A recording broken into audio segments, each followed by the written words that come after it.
Ibu doakan supaya kita semua dalam keadaan sehat dan selalu dalam lindungan Tuhan. Ibu percaya anak-anak sekarang ini masih tetap semangat walaupun kita belajar secara jarak jauh atau secara daring. Nah, anak-anak, Ibu mohonkan supaya kita selalu untuk menjaga juga kebersihan kita. Anak-anak, kita telah sampai pada pelajaran kita yaitu materi kita tema 3. Tema 3 itu berbicara tentang tugasku sehari-hari. Subtema 1, tugasku sehari-hari di rumah. Subtema 2, tugasku sehari-hari di sekolah. Subtema 3, yaitu tentang sebagai umat beragama. Yang keempat, subtema 4 yang akan kita pelajari sekarang yaitu tugasku sebagai makhluk sosial. Namanya sudah pelajaran kita yang lalu, yaitu tentang sosial, makhluk sosial, yaitu makhluk yang tidak bisa hidup sendiri tanpa bantuan orang lain. Nah, sikap kita dalam kehidupan sosial ini yang pertama, bangga dengan suku bangsa, dengan bangsa kita.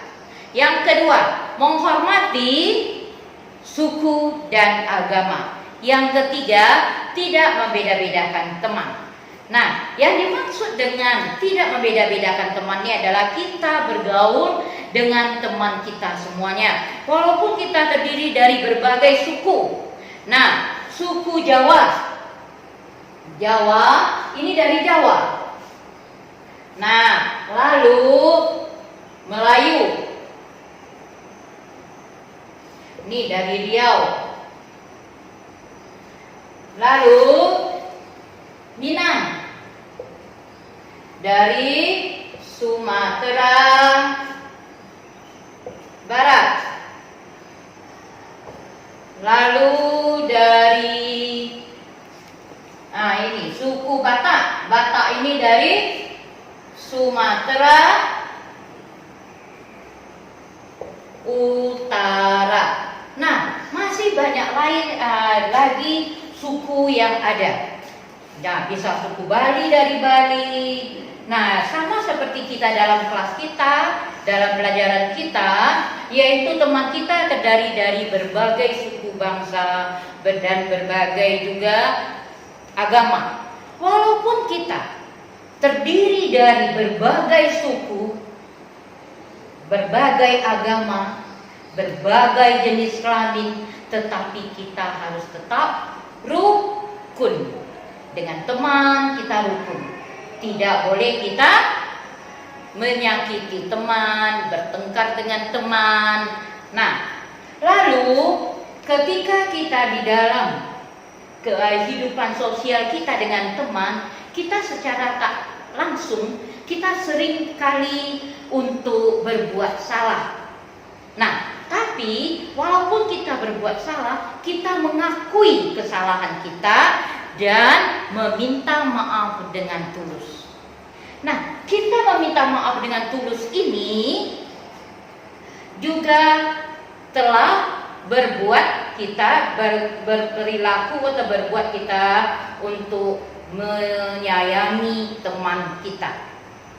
Teman yang meminta maaf kepada kita, wajib kita atau harus kita maafkan. Nah, ketika kita meminta maaf, kita harus meminta maaf dengan tulus. Jangan kamu meminta maaf, minta maaf tapi sikap kita tidak mencerminkan hal itu. Ingat, kita harus hidup rukun dengan teman. Nah, ketika kita mengikuti upacara bendera, nah sekarang kita dalam masa pandemi ini kita belum bisa upacara bendera, tapi kamu pernah melakukannya. Nah, kita harus bersikap tertib,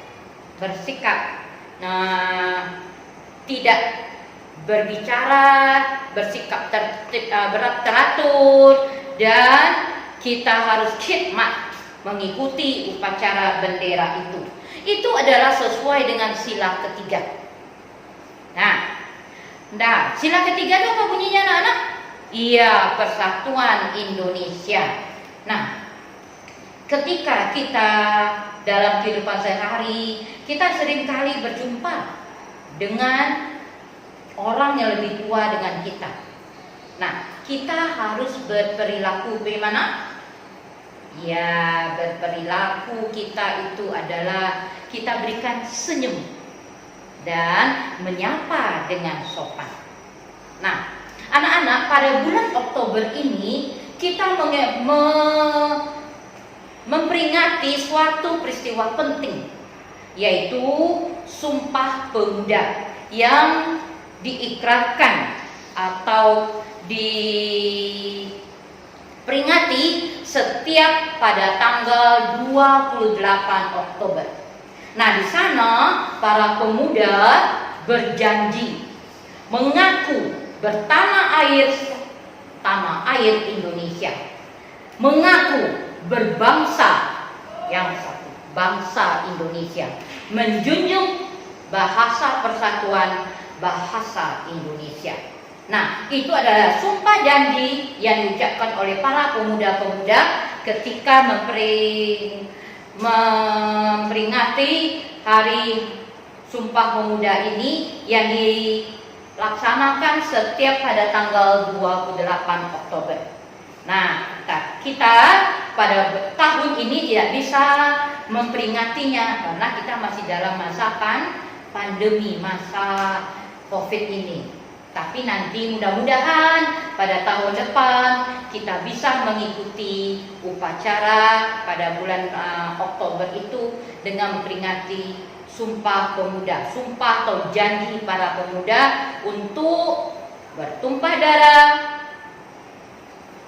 tanah air Indonesia, berbangsa bangsa Indonesia, menjunjung bahasa persatuan, bahasa Indonesia.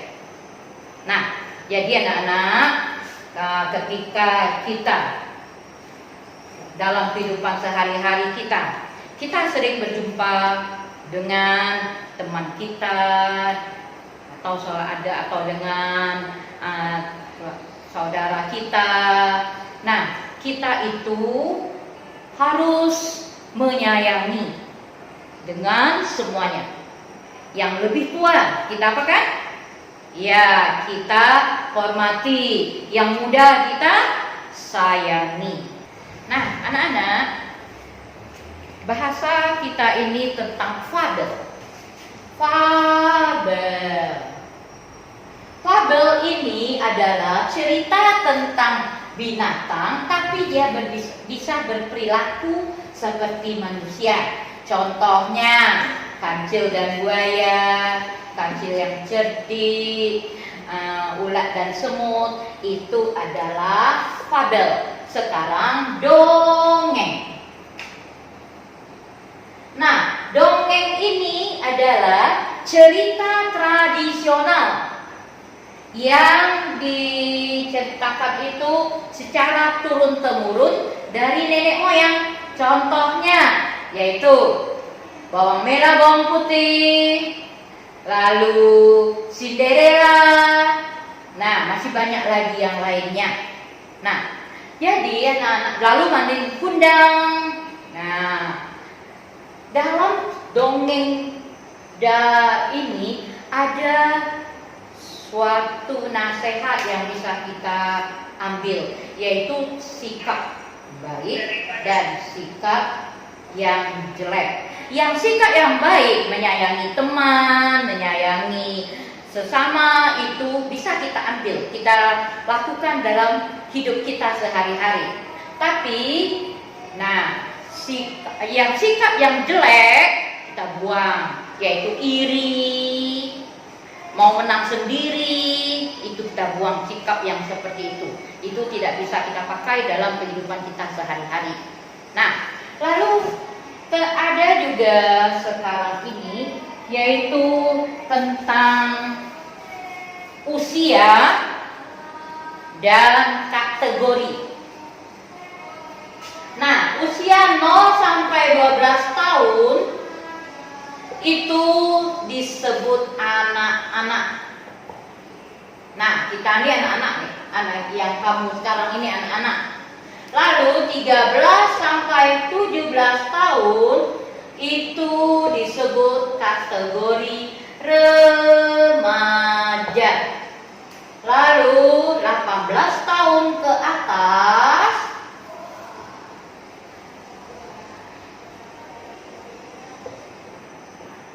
disebut dewasa. Nah, ini bisa kamu lihat nanti dalam kehidupan kita di dalam rumah kita, bisa kamu golongkan langsung sendiri. Oh, dari 0 sampai sekarang nih, misalnya umur kamu 7 tahun atau 8 tahun, itu kamu disebut anak-anak. Ada kakak kita, abang kita, umurnya misalnya 14 tahun, SMP dia. Nah, itu disebut remaja. Lalu ada lagi kakak kita, umurnya 18 tahun ke atas, orang tua kita, kakek nenek kita, paman kita, bibi kita, itu disebut dewasa. Nah, yang disebut dengan paman itu anak-anak tahu siapa itu paman. Nah, paman itu adalah adik laki-laki dari orang tua kita. Nah, paman, om, itu sebutannya. Lalu ada yang disebut bibi.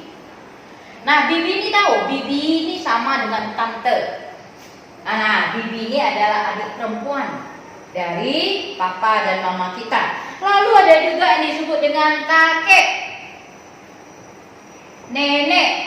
Nah, pasti kalian tahu kan? Kakek itu siapa? Kakek itu adalah orang tua laki-laki dari papa atau mama kita. Kalau nenek itu adalah orang tua perempuan dari papa dan mama kita.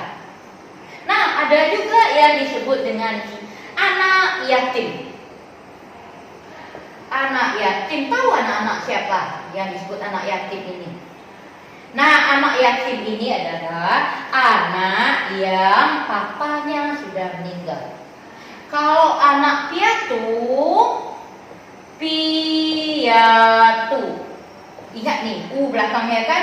Nah, itu adalah ibunya yang telah meninggal.